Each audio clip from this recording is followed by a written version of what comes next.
Welcome, everybody. I'm Jeff Gedman. I'm President, CEO of Middle East Broadcasting Networks. This is the first in a series of digital salons convened by MBN. Tonight, we have fabulous guests and a conversation about the shape of next Iran. Thanks to the MBN team, Ala, Marwan, Ringo, our editor-in-chief, Leila Bazi, Matt Kaminsky, our editorial chair, and thank you, Sid Lipset, who took the lead in organizing this conversation today, this evening. I don't know of anybody more creative than Sid in getting the right people together at the right time on the right subject. And it is really a big moment right now in the Middle East. We have with us Roya, the human rights advocate, poet, essayist, and book author. We have Elliot Abrams, Senior Fellow at the Council on Foreign Relations, who has held numerous posts in the U.S. government at the highest level, White House, State Department, Iran, Venezuela, and Andres Ilvis, who has led BBC Persian, who has led RFERL Persian, and right now for our MBN, tracks Iran across the Arab, Middle East, and North Africa. I'm going to jump in. We're going to take questions in chat, and here we go. Boy, it really is, it's just, it's unbelievable, this big moment in the Middle East. You called me, Roya, on Saturday morning. You apologized that you were calling me early, and there's no apology necessary. And the first thing you said to me was, it's unbelievable. They're dancing in bomb shelters in Israel. They're dancing in bomb shelters in Iran. As someone who has lived outside of Iran for many years, could you say a word about the moment? Because it's a pretty remarkable moment. I just have to correct something about what you said. They were dancing in bomb shelters in Israel, but Iran never built any bomb shelters for Iranians. Iranians were dancing on the streets and celebrating the death of Ayatollah Khamenei. I think the dancing says everything anyone needs to understand about the hostilities between Israel and Iran, that it wasn't a hostility that the nations experienced towards each other, but the hostility that basically the regime in Tehran has been exercising towards Israel. And I think that really captures, and I wonder if this has ever happened throughout history where the two people who are supposedly at war with each other are really not at war at all, and they are celebrating the death of the same enemy. You wrote a quick piece and a wonderful piece for the Free Press over the weekend. And I won't get the title perfect, but it was in essence, the best chance for peace is this war. Could you tell us about the argument you advanced in that piece? Yes. So I thought it was quite upsetting and a complete shame that suddenly between the statements that the State Department, Marco Rubio, and the president were making about why they needed to go to war with Iran seemed to be at odds with each other. And there seemed to be a lack of clarity as to why this war needed to happen and right now. Because to me, the reason should have really transcended any administration, the Trump administration, a Democratic, a Republican, and it should have been a very simple reason. Within the span of 3 days, January 8th, 9th, and 10th, the Iranian regime killed the same amount, if not much, much more, than the Serbs killed in Srebrenica within the span of several months. And that was enough for President Clinton to decide to enter, to declare, an emergency in Serbia, in Bosnia, and enter the fray and start bombings.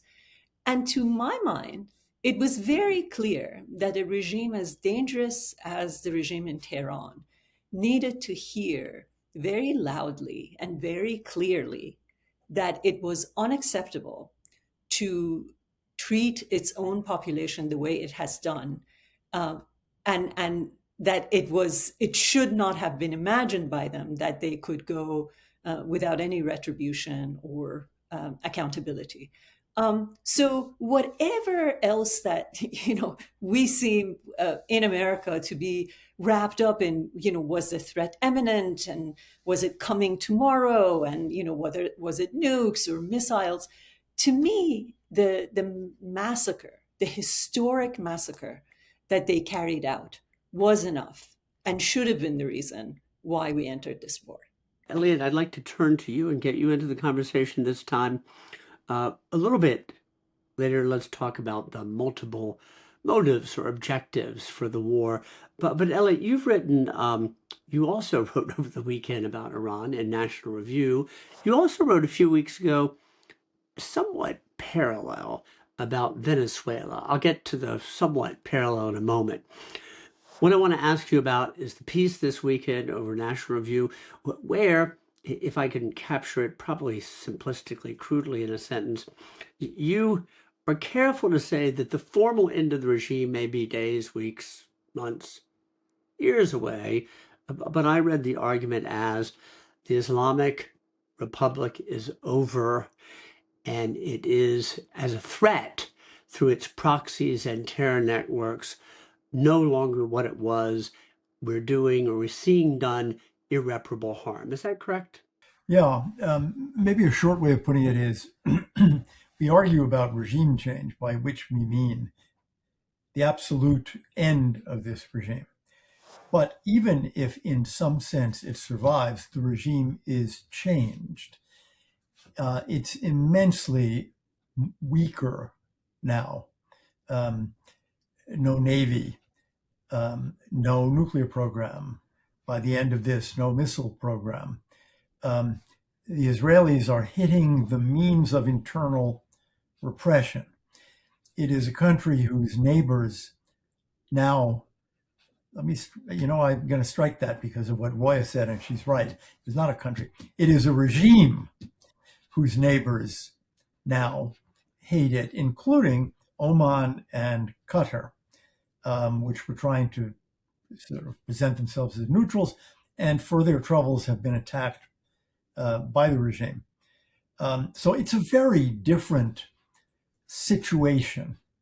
And it's going to be a different regime. Obviously, it's going to have a different supreme leader and different military leaders and Revolutionary Guard leaders, because the old leaders are dead. Then I want to go back to the piece you wrote for National Review a few weeks ago about Venezuela. And I confess I didn't get to reread it today. That's my fault. But as I recall, you applauded the removal of a dreadful authoritarian leader, but you expressed concern about what was coming in his place. And I want to hear a little bit from you about Iran right now. What's next, what we as the United States ought to be supporting, and what the market will bear, what's most realistic. The Venezuela model works for Venezuela. That's not to say I support it, but the model seems to be you decapitate the regime and thereby, in a sense, terrorize the others in the regime who are left and say, here are our demands, and you will meet all of them. And in the Venezuela case, the immediate demands have to do with things like oil and foreign policy. That is to say, Cubans out, Iranian regime people, Revolutionary Guard people out. What about a transition from the remnants of the regime to democracy? The administration Trump administration seems to have decided a one-day transition cannot be performed. So we'll leave a power structure there in the interest of stability, and tell them, okay, you need to start releasing political prisoners. You need at some point to have an election. The reason that I am critical of that is I think it should be much faster if you're going to do it that way. That is, we should be right now saying, wait a minute, that was January 3rd. It's 2 months. There should not be one political prisoner. Why have we not set the date for an election? In that case, the Venezuela case, you might, there's a great deal of difference from Iran. Just on the Venezuela case, that's what the administration is doing. Negotiate with the remnants of the old regime. And if you listen to Secretary Rubio, push it toward a transition in a year and a half, presumably an election, not this year, but next year. And what I would want to see now, again, more American pressure, more change now, and a negotiation between the regime and the political parties and the political leaders. And there are many, because in the very recent past, they've had elections in Venezuela. So you can point to, for example, Maria Corina Machado, Edmundo Gonzalez, as wildly popular individuals. And we know from poll after poll after poll that if Machado runs in the next presidential election, she'll get 80% of the vote or more. Now, in Iran, there is no clarity to how the administration sees the political future. There is a danger, and I know a lot of people, including me, wonder about this danger. Could there be a deal between the United States and the regime? That is to say, the next supreme leader, the new leaders of the Revolutionary Guard,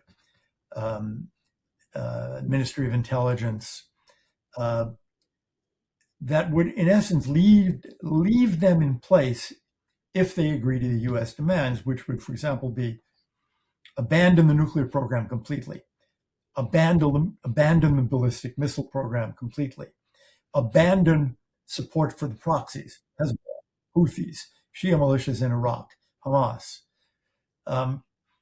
Those are very important goals for the United States. The problem with such a deal would be, of course, that it would constitute an abandonment of the Iranian people, and by lifting sanctions in return for those concessions on the part of the regime, it would strengthen the regime and lengthen its life. If the regime does not agree to those demands, or if the United States simply decides those people can't be trusted, whatever they say, then there has to be some kind of effort to replace the regime. And I don't want to talk too long, so I'll just ask one question, or put one question on the table. Suppose in a week or 2 or 3 or 5, there are mass demonstrations in Iran. War's over. Mass demonstrations, as in January. And the regime starts killing people, as in January. Can the United States really sit by and watch that happen? So we're going to come back to all that. I want to get Andres in. I'm going to put one question back to you. I can't resist, Elliot. Then picking up from one thing you said, what happens then if the regime in a new form decides for a tactical retreat? And they say just what you suggested, enough, let's end the hostilities, we'll sit down and we'll make a deal.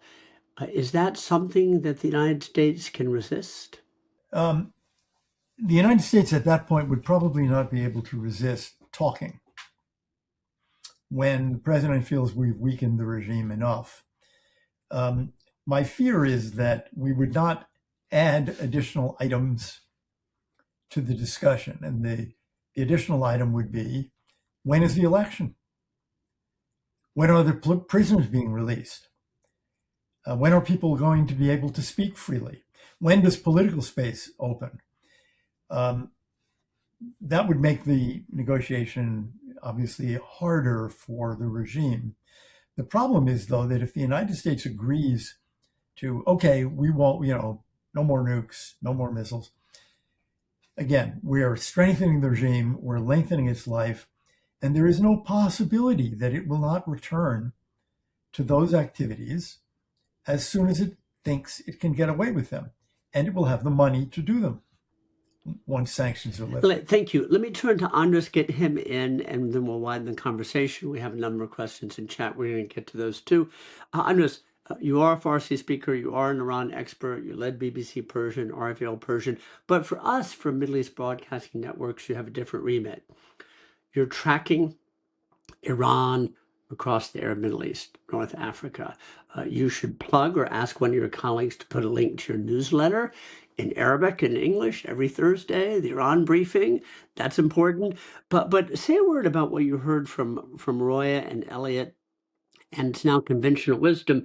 The Iranian regime has done a very good job of uniting Arabs against them by striking them.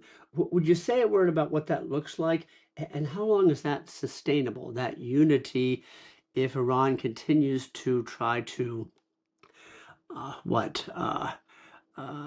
create chaos, create instability, strike this or that hotel? It's sustainable now. Is it sustainable over time?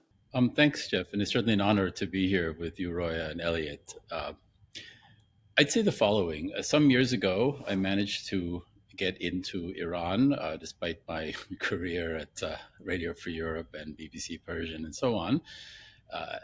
And walking around the streets of Tehran, I realized what a disconnect there was between the regime and its own people. All you had to do was elevate your chin by about, 10, 20 degrees and look up, and you have these huge posters of these very angry looking old men with very impressive beards. And then you look down at street level, and it's full of people who are decades younger and represent basically the diversity of human life. And so before I talk briefly about the Iranian regime against its foreign enemies, I'd say that the Iranian regime has been at war with its own people for almost 50 years now. Because let's start with the basics. This is a country like any country that's at least half women, if not a bit more than half women. It's basically been at war with its own women for 47 years.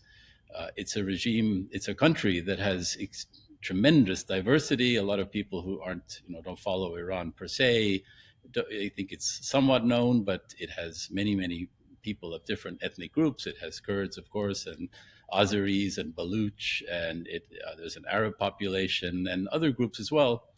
They're not really represented. I mean, you can find them, but basically, a lot of other regimes at least engaged in dressing up the fact. I mean, the Soviet Union would have these sort of titular national people. I'm Estonian, so you'd have an Estonian who nonetheless was a good sort of apparatchik for the Soviet state. This regime never even tried. And I think one of the things is that this is a regime that then is having already basically been at war with its own people, keeping down its own people for all these decades.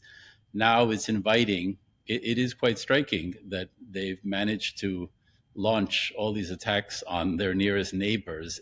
And then what? Part of the sort of operating philosophy appears to have been simply to create chaos. And that out of that chaos in their near abroad with their neighbors, or their, a couple of countries over, in the case of Lebanon, Yemen, and so on, just basically stir up enough trouble, and it's going to keep the neighbors, their different regimes, and basically busy. And that's not going to be sustainable, because ultimately, this regime, if it does stay, I do think it's in its death throes. It's going to have real trouble keeping a lid on its own population, while then trying to keep raining missiles and whatever else they have and are planning to use to attack their enemies, and then invite essentially their nearest Arab neighbors, perhaps other Arab countries as well, to step forth and engage in quite a bit of retribution. And then you have basically this IRGC, petro-state mafia trying to cling to power against foreign powers raining missiles back at them, and their own people banging at the gates. I think it's going to be a really interesting time. I don't think that they can sustain that for long. Roya, let's turn the conversation to what's next. And before you ask, sure, please. Can I just say something? Because I think both Andres and Elliot said very important things. And I think the issue of referendum has been one of the demands of Iran's internal opposition, in addition to the external opposition, that for nearly 20 years, Mousavi, who lost the elections, supposedly, but really didn't, to Mahmoud Ahmadinejad, has been asking for a national referendum on and several other very renowned opposition leaders inside Iran, and even reformists have been calling for a national referendum to say, do we want to keep this republic an Islamic republic, yes or no? And the reason this makes sense is because 50 years ago in May of, or 47 years ago in May of 1979, the Islamic Republic was not an Islamic republic then, and it put to referendum nationally, Islamic Republic, yes or no. And over 95% of Iranians said yes. So after 48 years, the people are demanding to test this again. So if there are any negotiations going on or will go on with Iran soon, I hope that the least that the administration can add to the list of its demands is holding a national referendum, yes or no. It's been 50 years, every contract and agreement needs a renewal, and it's time to revisit this. And the other thing that I think is really important to mention is that, Iranians were being criticized by a lot of experts and pundits in the West, including in the United States, for the nature of the protests that were going on prior to January of 2026. They were saying that the reason these protests can't be relied upon or taken seriously is because they're mostly the youth of Iran. They're university students, they're young women. You can't have a real change as long as you don't have all the other classes, ages, ethnicities joining in. And what's really significant about last January, and the protests of January is that everybody joined in. You had the youth, you had the elderly, you had the poor, you had the rich, you had members or people who had been active in the woman life freedom movement. You had people who are clearly monarchists and are demanding the return of Reza Pahlavi. But all of these people were on the streets together. And that's precisely the formula for a revolution.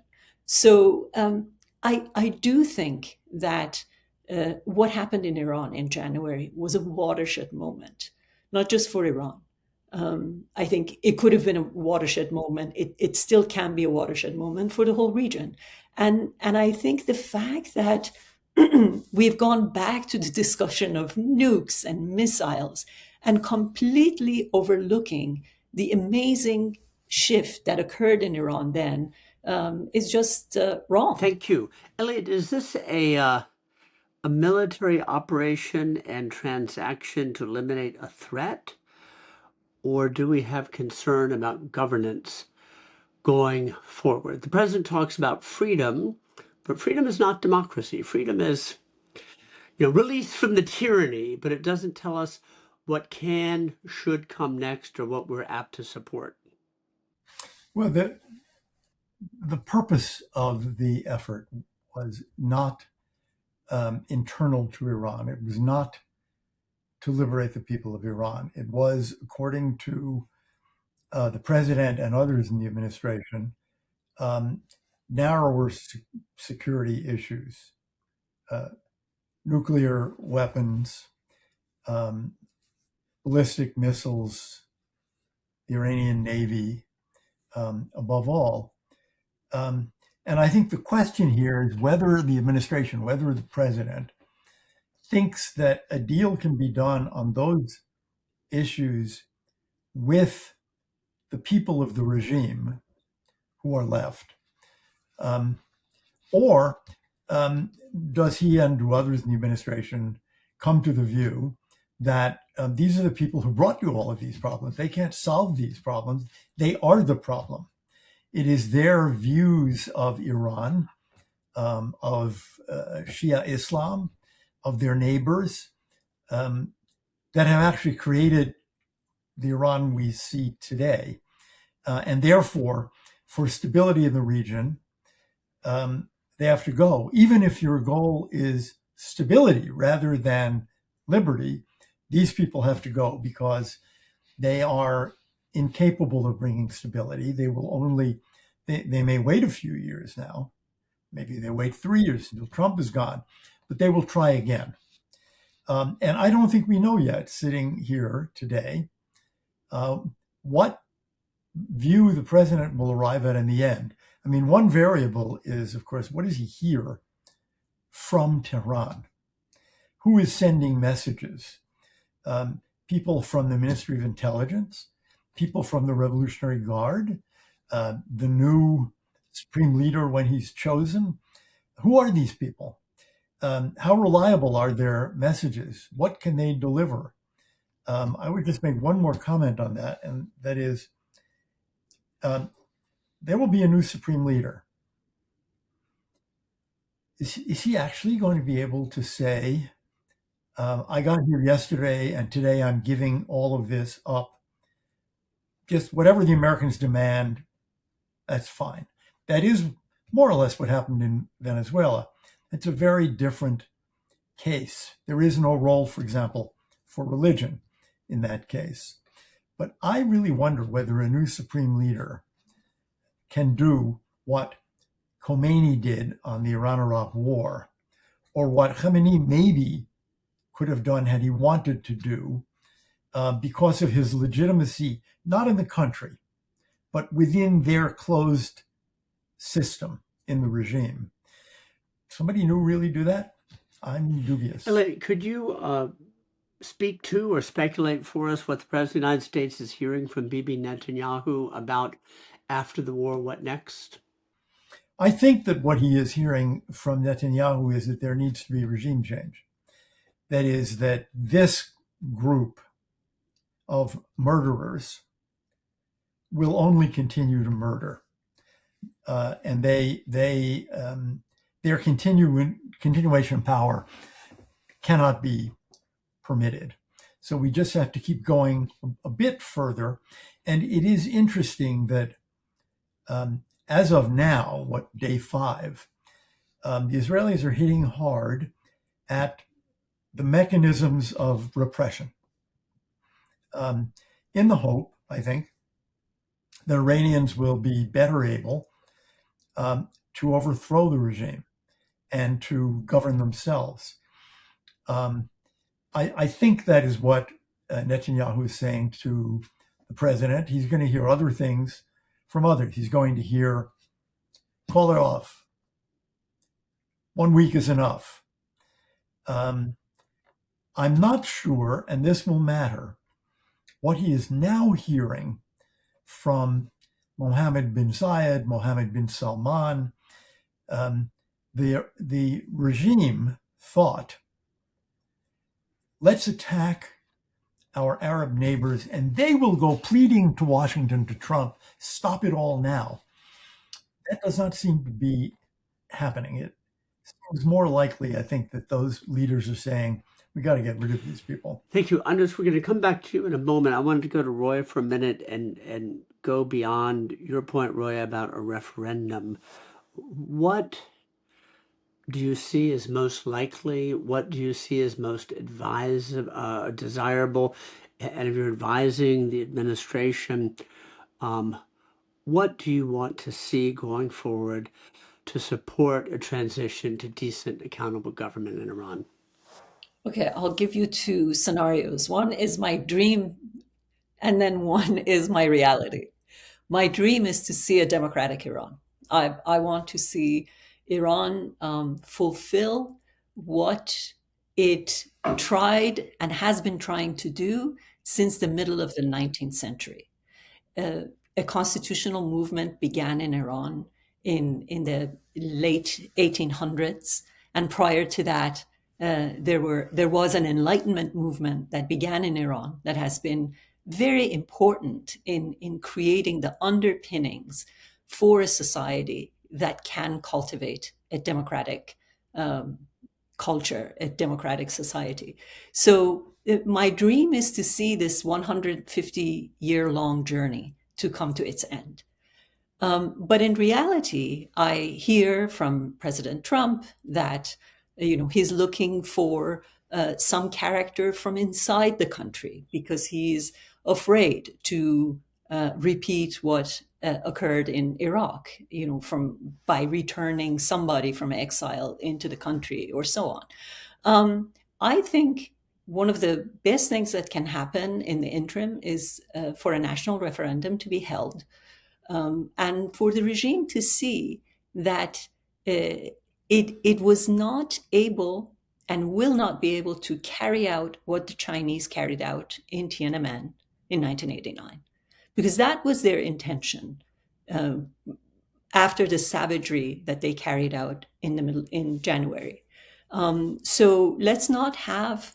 Let's prove to them. Let's show them that we stand by the people. Yes, let's take care of the nukes and the missiles and everything, but lifting the sanctions from Iran is to give them exactly what they say they have relied upon with the American administrations for the last 5 administrations, which is we always wait the Americans out because every 4 years somebody new comes in and we're always here. And so they know that they can agree to whatever terms America imposes on them, or start negotiating and just drag on the negotiations until they get to the next administration. And then they can restart negotiations and revisit the terms. So I think rather than doing that, let's force Iran into a national referendum, which has been what everybody has been calling for. And let's see whether the people still choose to have an Islamic Republic. Well, thank you. Andres, we have in chat a question from Nathaniel Greenberg who asks about American public diplomacy. What does the United States want to do to communicate to the people of Iran right now? What can one do through information policy to hasten the demise of the regime and support the democracy movement? Everyone here on this panel knows, and some of us have worked in international broadcasting, the number one thing missing is information for people in those countries to understand what's going on. So for Iran, it's understanding what's going on in their own country. For us at MBN, it's for people in the Arab world to understand what's going on in their region. And of course, in this case, what's going on in Iran. And it's hard to kind of separate because of all the noise that's out there. We live clearly in an era when everybody has multiple choices, dozens, hundreds, thousands perhaps of choices on the internet and satellite television and other platforms and podcasts and media and so on, that somebody needs to kind of cut through it. And part of the public diplomacy, especially because of the volume of noise that is directed at the West, and speaking specifically about the Arabic language media, that there need to be resources where people can just kind of tune in and go, okay, so this is what's going on, not presented with tendentious vocabulary and adjective filled, this is great, that's bad, this is terrible, and so on, but simply trying to convey the facts as much as possible. And that's, I'd say, one of the key elements of any country's public diplomacy, and especially historically, as someone I worked in the British international sort of broadcasting, and of course at Radio Free Europe and here at MBN as well, is to kind of offer perspectives, strip out the adjectives, show without filters and without loads of calumny and so on, in any direction, just basically represent policies, and then people can make their own choices, make their own decisions, and arrive at their own conclusions. And that's something that I think is missing, and I'd say that is a key element of the public diplomacy. I mean, speaking just about the broadcasting part of it, it is crucial, it is key, and people can't make informed choices without that. There used to be this phrase that was in vogue called surrogate broadcasting, and the premise of that is basically providing people the information that they can't otherwise get, and that they would get if they had unfettered access to information. And I'd say, in terms of certainly what we're trying to do at MBN, is to offer that platform. Click, tune in, watch, listen, get the information, and then, so for example, if somebody's piling on sort of invective about the West, well, tune into MBN, watch one of our videos, social media, check out our website, and go, oh, well, okay, they say that, but there appear to be other ways to look at it as well. And I think that's the best thing we can do. Andres, thank you. I want to take Aaron Cohen in chat and direct his question to Elliot and Roya. And Aaron's question, starting with you, Elliot, is: there isn't a narrative being advanced that in shorthand, Bibi persuaded Trump. The question Aaron is posing is, if the war drags on and there are casualties, are you concerned about a blowback against the Jewish community in the United States? First, I would just say we all hope and pray there are no more casualties. I think the people who are accusing Israel or the Jews of dragging the United States into another war would have done that no matter what happened. They would have done that no matter who was the Prime Minister of Israel. They would have done that no matter who was the President of the United States or what the facts were. They have a view of the world, and everything has to fit within that. I don't think that's going to that interpretation is going to spread. For one thing, an awful lot of Americans know enough about Iran to know that this regime has been fighting the United States since 1979, has killed hundreds and hundreds of Americans and maimed and injured many thousands more. And more will find out about that, younger people who may not know that. I do think, by the way, just listening to Andres, I do think one thing we're missing is a speech to the American people by the president. He has made these 2 Truth Social videos, 8 minutes, 6 minutes, but he hasn't done that kind of serious Oval Office 30-minute explanation of what we're doing and why. I wish he would do that. So this fits within the context of a wave of anti-Semitism that has been growing since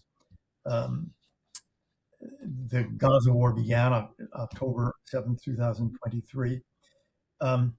And it will be put in that context.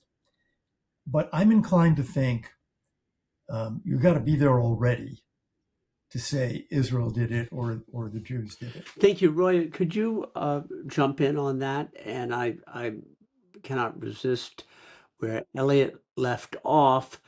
We had pretty significant protests over Gaza. I don't know that we had protests over the slaughter of Iranians. Which is, in a way, the best answer to your question, and I'm going to explain why. First of all, as Elliot said, anti-Semitism has been on the rise in the United States long before even October 7th. So none of the people who are making these arguments needed any excuse to spew whatever invective or further, anti-Semitic statements based on facts. However, I think something else that has not been yet made clear is why Iran is a danger to the United States. Because for a lot of people, the events of 1979 are a distant memory. the Khobar towers are either unknown or have just disappeared from public knowledge.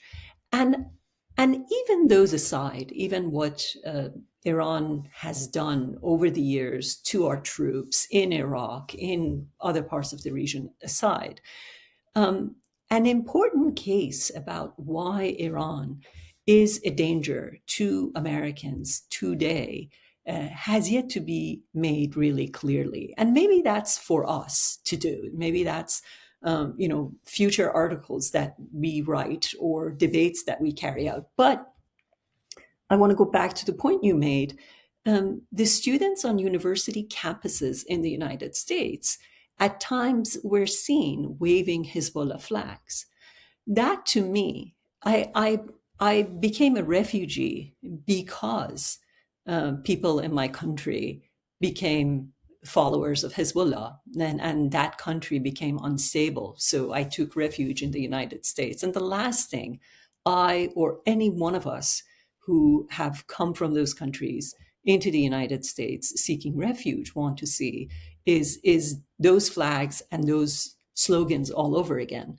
So, the ideological power that Ayatollah Khamenei lacked at home, the allure that he certainly has lost among at least 80% of Iranians, and certainly among the youth of Iran, seems to have a different audience in the West now. And that's only a small fraction of why I am concerned about the influence of Iran. Aside from that, prior to the nabbing of Maduro, one of the most terrifying things I heard from a lot of people who were visiting Venezuela was that they were saying the best Iranian restaurants they've ever eaten at were in Caracas. So what does that mean? That means that members of IRGC and other officials in the government in Iran are taking their misbegotten monies and resources and planting them in various businesses, especially in Latin America, because they want to have a base on this continent, because they want to actually, the 20% that's still loyal to the regime wants to still see a day that death does come to America. Roya, and then Andres and Elliot. I'm going to pick on Elliot first. Tara M. in chat asks about regime change. We're going back to the shape of the next Iran and transition. And Tara asks, what do you think of the contention that we don't have plans, that we're not sketching scenarios, we're not thinking about where we do or where we may not have influence to facilitate positive political change in the country? Or is there scenario planning going on and we just aren't aware of it? Should there be? What should that look like? Well, we are unaware of it, certainly. And there's a problem with making those plans, which is it's not our country. I mean, those plans should really be made by Iranians. So you need to be careful about, having a detailed plan for how Iran is going to be run. We're not going to occupy Iran. This is not a case like Germany or Japan after the Second World War, or Iraq or Afghanistan. Now, is there a plan? Unclear. We know that the military made elaborate plans for this attack. We know that they've had plans for a very long time for the possibility of taking out the Iranian nuclear program, for example. Whether there is a plan now, we just don't know. I'm dubious about it, I would have to say. I think people are at State and CIA probably right now trying to figure out who do we talk to? What do we do? We're doing that. The Israelis are doing that. Obviously, Iranians above all are doing that. Maybe some of the neighbors are. And I think the president is going to be torn here between a desire to get a government that he really likes and a desire not to be involved in his great bugaboo, nation building. Roya and Andres, Reza Pahlavi has plans. The MEK, the People's Mujahideen, have plans. Who has what plans that are tenable, that have popular support and make sense to you, Roya? My first answer is, well, I think the Mujahideen are a dangerous group. And so I never want to see the Mujahideen come to power in any shape or form in Iran. Reza Pahlavi does have plans, and let's put all that and others before the nation and see, let the best man win. I think here's something that's very important to remember. In 1997, Iranians elected a reformist president. That was the beginning of a reform era in Iran, and Mohammad Khatami came to power. And by the way, he came to power in Iran in 1997 because of the international pressure that had been placed upon Iran as a result of the verdict that came out of the Mykonos trials in Germany. And it led to the European Union cutting ties with Iran. So Iran was forced into putting forth a nicer, more agreeable face to the international community. This moment is not exactly similar to the 1997 moment, but Iran is nonetheless pressed in far bigger ways. And Iran has learned in the past that there are times that it needs to relent, as it relented in 1997.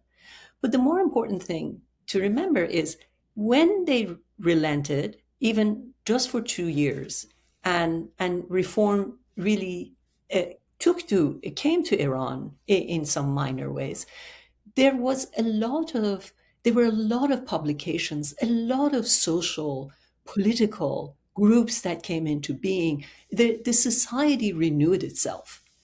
So at the moment, I think, the best chance that we can provide the people of Iran is to create an opening so that the internet doesn't get shut off when the regime decides that it doesn't want the people to connect to each other or the world outside. All I'm hoping for is that some opening for even a brief time will surprise us by the amount of plans that may well exist in Iran. I know of a group that has been involved in drafting a new constitution for Iran, and I'm sure there are other efforts that we're not aware of and that we'll learn. So let's just hope that this amount of pressure that's being placed on Iran and part of whatever negotiations that are taking place will provide Iranians with time to re-experience what they experienced in 1997, to breathe, to be able to really come out and exercise their rights, and then may the best man win. Whoever has the best plan, let him or her run the country. Right, thank you. Andres, you're invited to weigh in on the subject of political opposition and political change. Yeah, I mean, I echo both Roya and Elliot's sentiments. Just to state the obvious, it's going to have to come from within. I mean, it's certainly, we've all seen emigre politics for different nationalities and countries, different agendas, even well-intentioned ones. And in the end, they kind of, if you look at Europe in the 1990s or 80s and 90s, and there were ranges of people, including bringing back the monarchy to Serbia and Bulgaria and so on. And there are going to be all sorts of proposals. In the end, it's going to come from within. Clearly, the regime has the ability to decapitate, if you will, any emerging leaders, and they've done that very successfully, either by eliminating them or putting them in prison to languish. But these people are going to come out, and I do imagine that very quickly people are going to be, one of the fascinating things about Iran is that it has this vibrant culture that's just been suppressed. I mean, it's a country of deep culture and history and literature and thinking, and it continues to exist underground. As soon as there's an opening, as Roya said, like in the late 90s, it's going to come to the surface. If there's an opening to do it with political change as well, not just on a cultural and level, then we're going to see a flowering, and people are going to emerge who may have been, some of the survivors of the massacres of January 8th and 9th, or people who haven't even gotten going yet and suddenly emerge. I think of Lech Wałęsa climbing the fence, back in the 80s. Anything can happen, and I certainly share the hope that it's going to be something good, where one of the voices that hasn't been allowed to come forth is going to suddenly be able to be one of the most prominent voices and end up perhaps leading the country. Andres, thank you. Elliot. Let me just jump in for a second. One of the variables here is, will anything come from within the regime about change? In the Soviet case, there was change from within with Gorbachev. And when he started to make those changes, we all found that many people inside the regime, in the KGB, for example, were in it for the money. They had no belief in communism. That's a question I would ask about the Basij, for example. How many of them are there for a salary, and how many of them are deep believers that, protesters have to be repressed and killed? I'd even say that about the Revolutionary Guards. What percentage of them are deep believers, and what percentage of them are in it for the salaries, the power, but would be willing to see certain changes as long as their own status was protected? So there are. If we look at certainly at the Soviet model, it raises questions about what is actually going on inside the regime, and I don't think we know. So, Elliot, I don't think we know either. So, speculate, please. The Revolutionary Guard. I read estimates that there are between 150 and 190,000 members. They are deeply enmeshed in multiple sectors of the economy. So let's stipulate for a moment that many are in it for the money. How do they become incentivized to back off, back down, and keep their weapons and their other resources out of play in these weeks and months ahead? In every case where a dictatorship has ended, I was going to... except Iran. But if you think of the post-Soviet states, Poland, Hungary, Czechoslovakia, if you think of the South American dictatorships, if you think of South Africa, there was transitional justice. Iran is different because when the Ayatollah Khomeini came in, he was not interested in transitional justice. He was interested in killing his enemies and taking power fully. But it is more common to have some kind of transitional justice system. And I mention it because one of the things that could be offered to people who were complicit in this current regime is some kind of amnesty, Truth and Reconciliation Commission, that tells them, well, you can't have the money, but you won't necessarily be executed.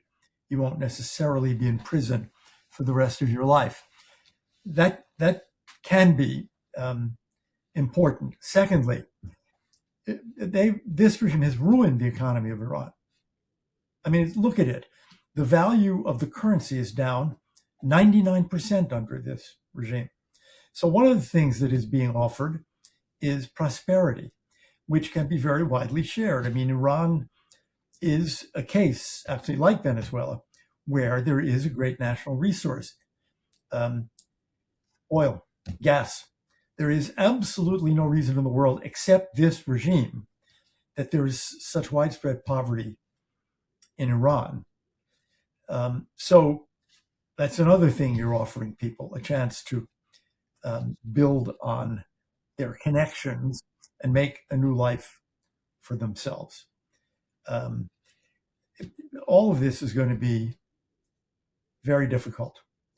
And one of the questions that will arise is, who has the guns?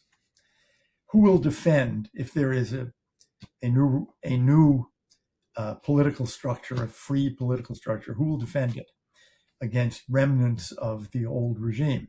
And that, again, raises the question, what's going on in the minds of people in the Artesh, the army, not the Revolutionary Guard army, the regular army, and the police? Are they ideologues committed to the Ayatollah? Or are they people patriots getting a paycheck who would be very happy not to be told, go out and shoot innocent protesters? If there are more uprisings now, with the regime in the shape it is, maybe we will see more defections from the security forces. I have in chat Michael Allen, who wants to know, do we know something about the Iran Freedom Congress apparently meeting in London later this month? Open mic, one of you, any of you? Then I have a second question. I'm going to pose this to Roya. Roya, you mentioned in passing the Mykonos trial. This is a regime that has undertaken acts of terrorism for decades around the world. I think it's fair to say that there is a playbook, Jewish Israeli targets, dissidents, U.S. officials, and then, of course, also the Gulf. So for the Gulf 2011 in Washington, D.C., the Iranians planned to kill the Saudi ambassador in Cafe Milano in Prospect Street in Georgetown. 2022, there was a plot to kill former National Security Advisor John Bolton. In the 1990s, you wrote a book about a case called Mykonos. That was in Berlin, I know Berlin because I lived there, in Pragerstrasse, in Wilmersdorf, a pretty popular Greek restaurant where 4 Kurdish politicians, oppositionists, were assassinated. 1, you're invited to plug your book. But 2, I wanted to ask you, Elliot and Andres, how concerned are you that a dying regime, still perhaps with some resource, will try to carry out terrorist attacks abroad to divide public opinion and weaken resolve? Roya, you have the microphone first. Okay. Well, thank you for plugging my book, so we can get on. There's a point that I want to make about this whole issue of, are these people fighting because they have ideological attachments, or are they just paid mercenaries? And I would like to venture a guess by saying that I think the overwhelming majority of them are just, doing it for the pay and not ideology. And the reason is that social media has been the bane of the existence of the clergy as far as the selling of their ideology is concerned. Because everything that they preach at home, immediately we see that their family members in Europe, in the United States, and abroad are acting against. So, Shamkhani, who was one of the top generals of IRGC, married his daughter off somewhere, I think in Europe or Canada, and she was not veiled, and she, was nothing about that ceremony matched any of the Islamic virtues that any clerics dictate to Iranians to abide by. So, and not to mention the outrageous corruption, financial corruption, that people have come to learn about.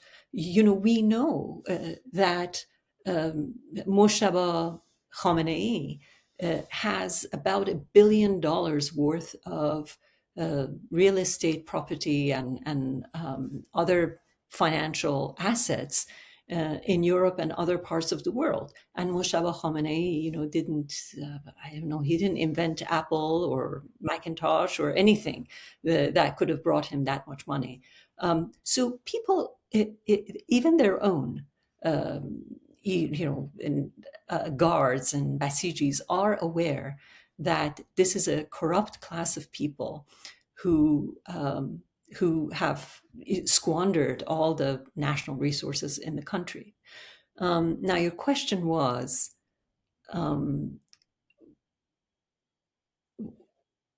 Sarah, okay.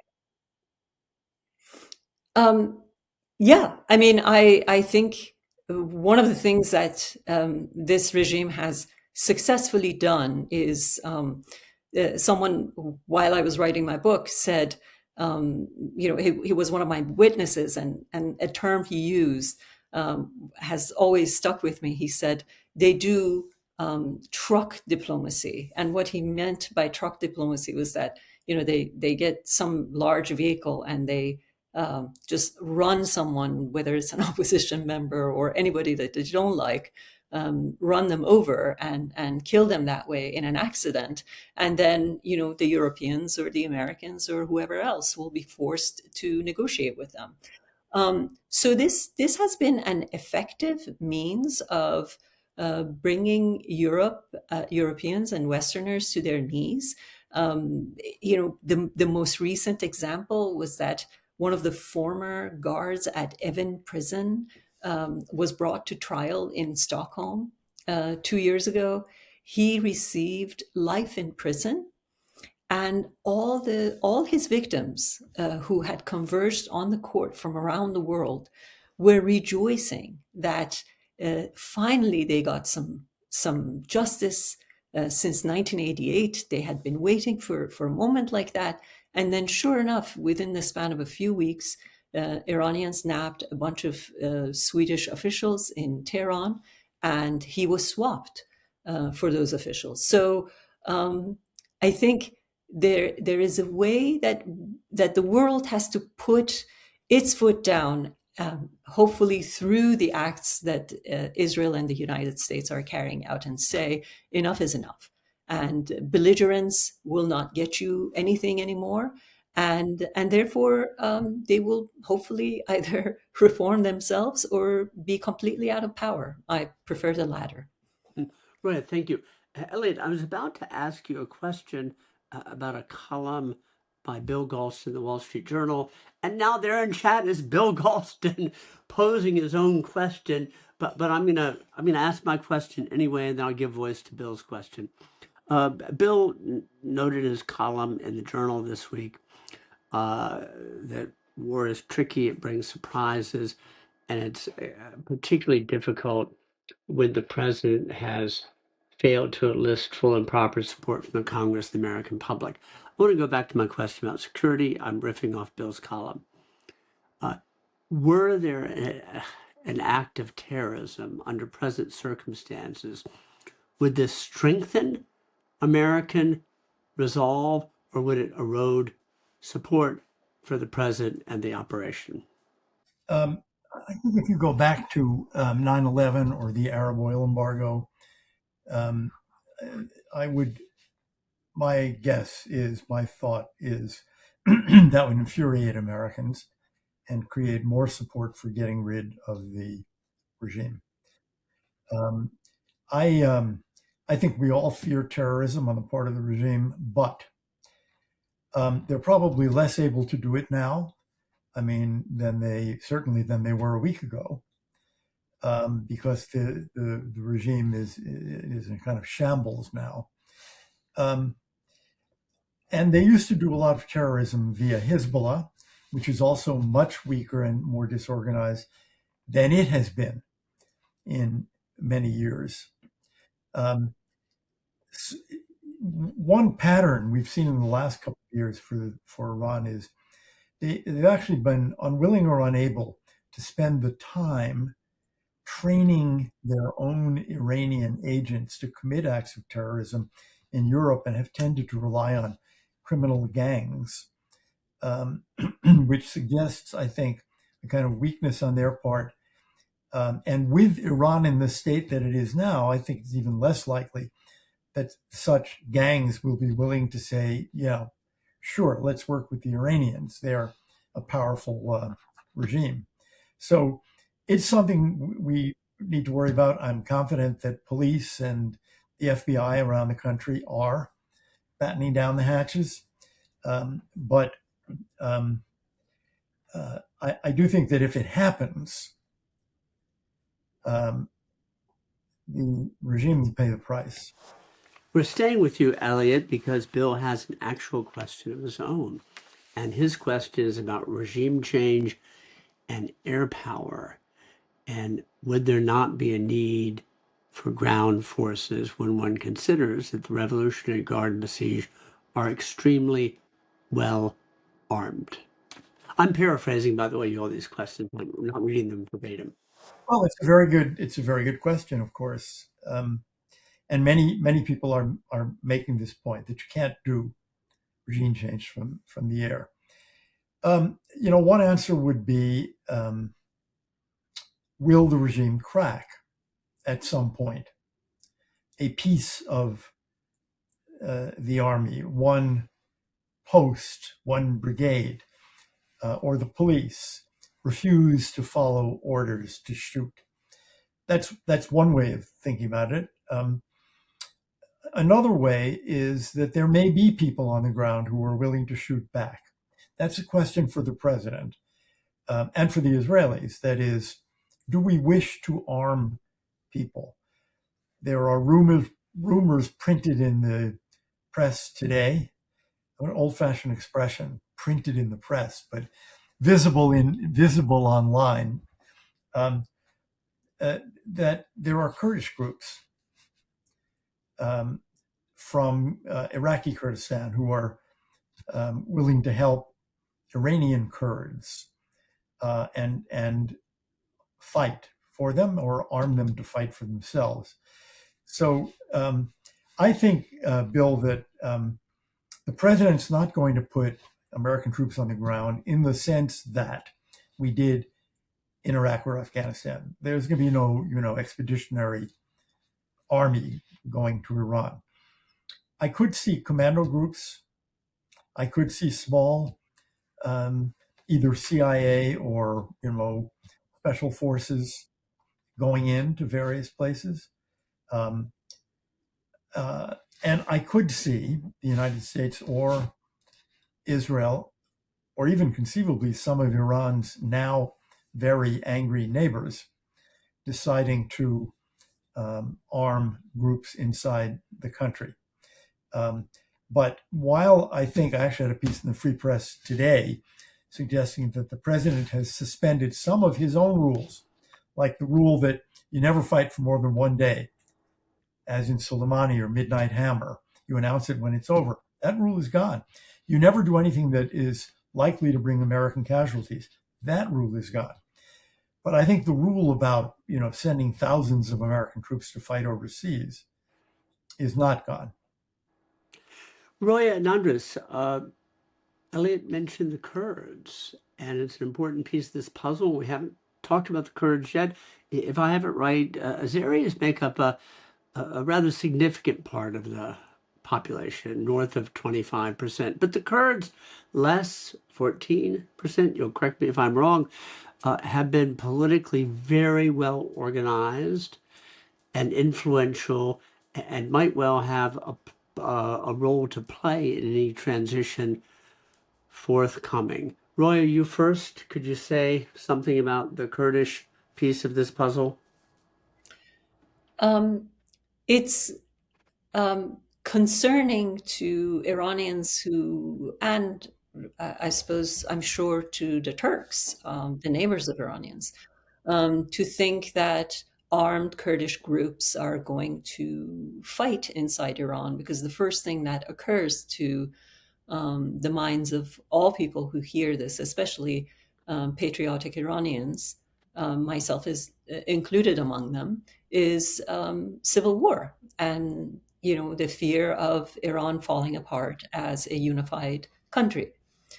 However, I think the there could be an upside to this if the diaspora, Reza Pahlavi and others, oppositions who are coming together, including this group that you just announced a little while back, that has convened in London, they can seize this moment and invite the Kurds to join their coalition as leaders of the opposition. The problem has always been, especially from the Kurdish perspective, that they have been the targets of the regime far beyond their numbers, and they have sacrificed far beyond any other group. And not to mention that the entire woman life freedom of 2022 formed as a result of the killing of a Kurdish girl in Iran. So Mahsa Amini was a girl who was visiting from Iranian Kurdistan in Tehran. So the Kurds have offered so much, and in return, the Iranian opposition has always kept them at arm's length, accusing them of being separatists. This to me seems like the prime moment when the opposition can seize the opportunity, invite them to the table, let them be part of the leadership of whatever transition they're working towards, and focus on toppling the regime and building a democracy, and then worry about everything else later. Because if anybody, if this group can accomplish one, if not two of those things, then I think you don't need to worry about civil war and separatism. Because if Iran has a democracy, the incentives for separation or infighting will simply dissipate. So, Andres, we have 14 minutes to go, you all, and now we dig deeper and the clock is running. Andres, you've spent a lot of time on opposition issues, the minority issues, and the Kurdish question. Could you speak to what Roya just put on the table? Why not bring the Kurds into the opposition in a unified effort to hasten the demise of the regime? 100%. And building on what Roya said, and I'm glad that she talked about, there's Mahsa Amini, whose Kurdish name is Mahsa Jina Amini, and that does make a difference, that it's easy to kind of think of her and ignore her Kurdish identity and the woman who died at the hands of the authorities for allegedly incorrectly wearing her hijab. I think that this is a chance for everyone to be bigger than what they are used to perhaps in the past. And that's a perfect example. So the current Iranian state, separate from the Islamic Republic, was basically quite clearly created to be a unified, unitary state without hints of federalism or anything like it. This is a chance for the people who are going to build a new Iran to invite, as Roy said, people to the table whose voices have not been heard and who have borne the brunt of a lot of the abuse and cruelty from the regime simply for not fitting certain norms. I mean, the Kurds are also, for the most part, Sunni, and that's an issue in itself. How does a pluralistic Iran deal with people who are not ethnically Persian? How does it deal with people who are not Shia Muslims? All of these questions, I mean, they can be best resolved by with everyone having a seat at the table and not ruling out perhaps an Iran that looks different, that doesn't just have a different type of structure politically and ideologically, or without an ideology, but that also acknowledges that perhaps the way that different peoples around the country, where of course that includes the Baluch, for example, and other peoples perhaps should have a different way of being heard. And I leave it at that because, there are different types of structures and states and, federal and all these things. The risk, of course, is of drowning out people before they even have a chance to be heard. And this is going to be the opportunity for people to be heard, for different languages to be heard, for, and a lot of what we don't know a lot. This regime does not indicate ethnicity in any way, but it's a keen issue, not always in a political sense, but people don't necessarily sit around talking Persian to each other. In parts of Iran, they speak Azeri, something very close to Turkish. What's that going to look like? And this is a chance, it's not necessarily a unitary state versus breaking up, separatism and breaking up into different states and so on, which could happen, but it's not a binary choice. And I think people's willingness to understand that there are different ways of expressing autonomy, language, and so on, all need to be given a chance to be expressed in a future Iran.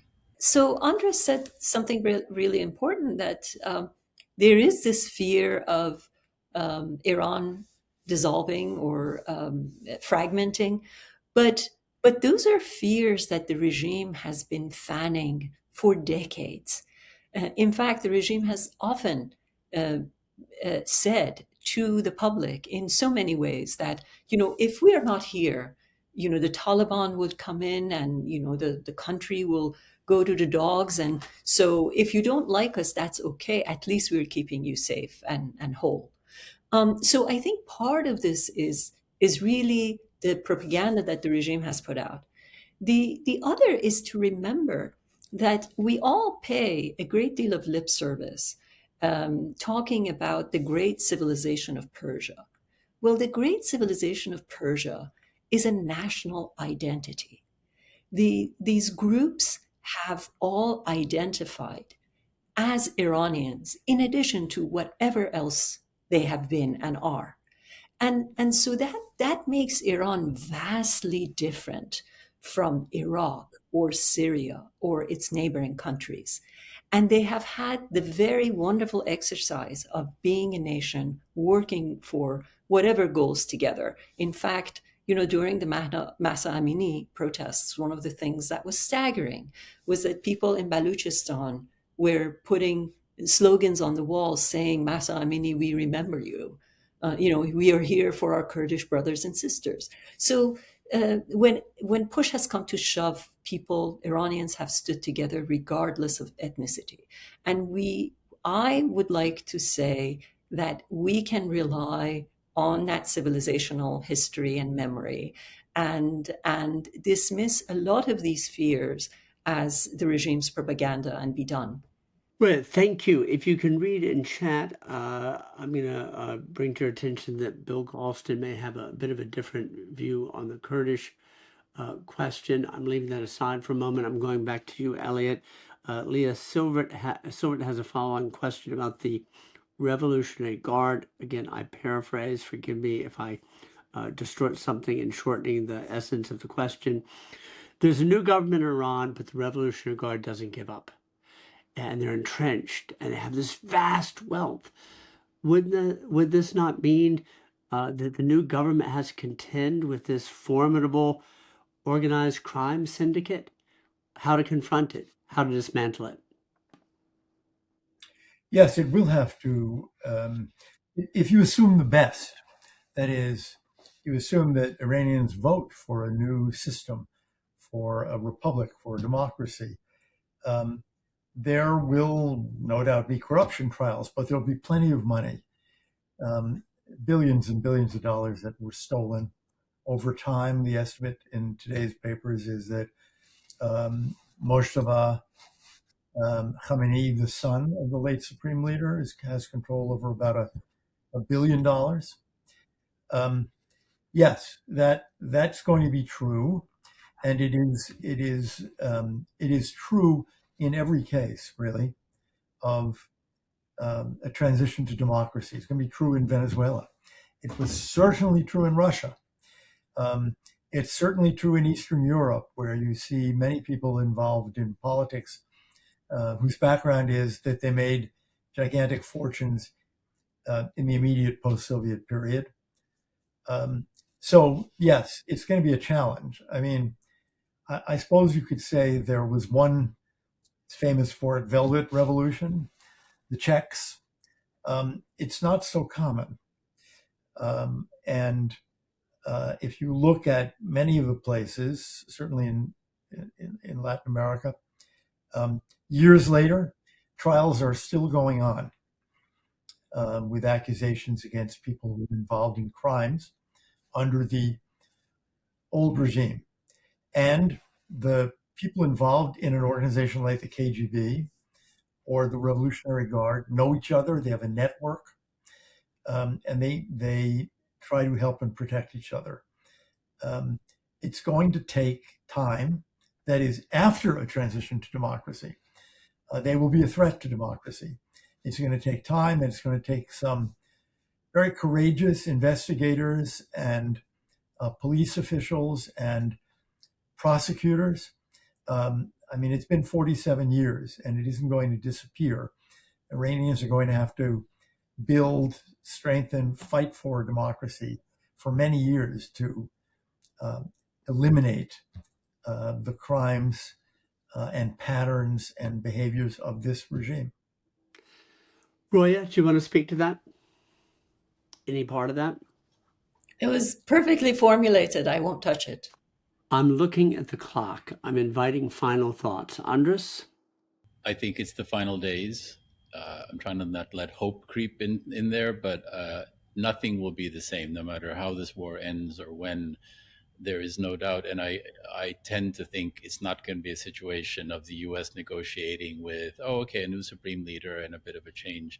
Nothing will ever be the same. And I do believe that the people of Iran will be emboldened as they were at the end of December and in January before they were brutally massacred. This is a regime it's bankrupt and devoid of ethics or morals. And, to the earlier question of what they're willing to do abroad, there's no limit to what they're willing to do to their own people. But having said that, I don't think that a tiny mafia can rule over 90 million people in perpetuity. I think that its final days have come. Andres, thank you. Elliot, final comment? I think it's clearer now than it's ever been that this regime, which the Iranian people never wanted and never chose, who wanted democracy and modernization, has brought nothing but 47 years of ruin to the country. And I don't know if Iranians are going to bring it down tomorrow or 6 months from tomorrow or a year from tomorrow, but I think this war will have shortened the life of the regime. And when it falls, we will look back and say that was the turning point. Thank you. Roya? By saying that I really do hope and urge the US Congress and all of our politicians to not turn the issue of Iran into a partisan topic. Because there are fortunately plenty of other issues that we can disagree upon and be divided over as a country, but the issue of Iran shouldn't be among them. There needed to be an intervention as a result of the historic massacre that took place in Iran, unlike anything else that Iranians have known, and I think the region has known, in such a short span of time. And it needed to be confronted, and this ought and the Iranian regime, whether Americans remember or not, has been a menace to us, to the region, to the security of our societies at large for the last 47 years. And we have tried all manners of carrots and sticks, and nothing has really worked. So this was essential. So let's not allow this war to become part of the partisan politics or whatever else that's going on in Washington, and speak in a united form against Iran and stand with the administration to see this to its successful end. Roya, I think that was pitch perfect, and that should be the last word. To the guests, thank you. To the Middle East Broadcasting Network's team, thank you. Roya, Elliot, Andres, what a very, very helpful conversation. Thanks, everybody. Have a good evening.